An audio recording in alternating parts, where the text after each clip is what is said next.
Bismillahirrahmanirrahim. I am Dawood Khan and today I am going to discuss how to boot USB. तो चलिए शुरू करते हैं।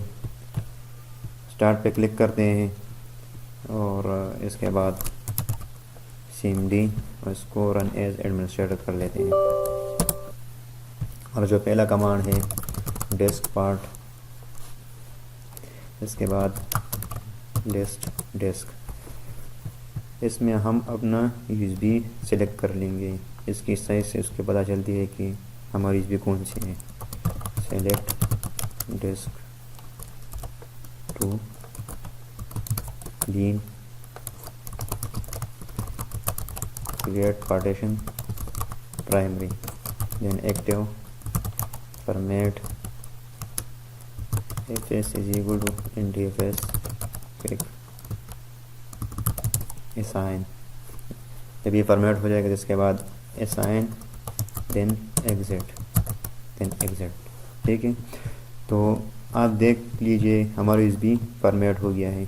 अब जहाँ पे हमारे विंडो का फाइल पड़े हुए होते हैं इसको हम सिंपली इसमें सेंड कर लेंगे। जब ये कंप्लीट हो जाएगा तो हमारा यूएसबी बूट हो गया होगा और इसके बाद हम सिंपली सिस्टम को रिस्टार्ट कर लेंगे और जिस तरह हम नॉर्मली CD से विंडो करते हैं इस तरह हम इसमें यूएसबी से लिंक कर लेंगे, हमारा विंडो शुरू हो जाएगा। चलिए हम इसको कैंसिल कर लेते हैं और हमारा जो दूसरा टेक्निक है हम इसको डिस्कस कर लेते हैं। जो हमारा दूसरा टेक्निक है तो इसके लिए टूल रिक्वायर होती हैं। तो पहले हम उस टूल को डाउनलोड कर लेते हैं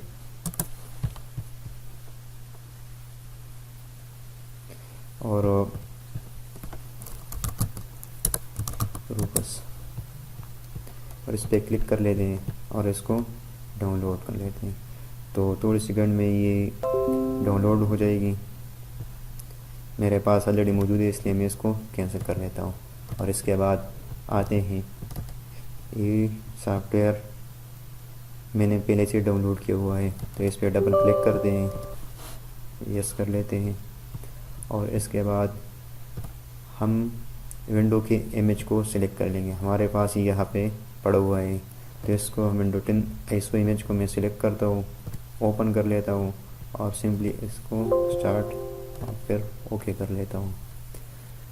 तो आज हमने ये सीख लिया कि विंडो को किस तरह बूट करते हैं। पहला तरीका कमांड लाइन के थ्रू किया जो ज़रा मुश्किल था लेकिन एक्सपर्ट लोग इस तरह करते हैं। और जब विंडो जो फाइल में हो, जैसा कि हमारे पास ISO इमेज है, अगर ये इमेज हमारे पास ना हो तो फिर हम कमांड लाइन टेक्निक को अपनाते हैं।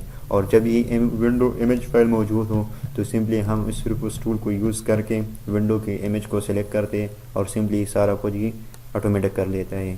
तो आई होप आप लोग को ये समझ आया हो। अगर कोई क्वेश्चन वगैरह हो तो कमेंट कर लीजिएगा। Thank you.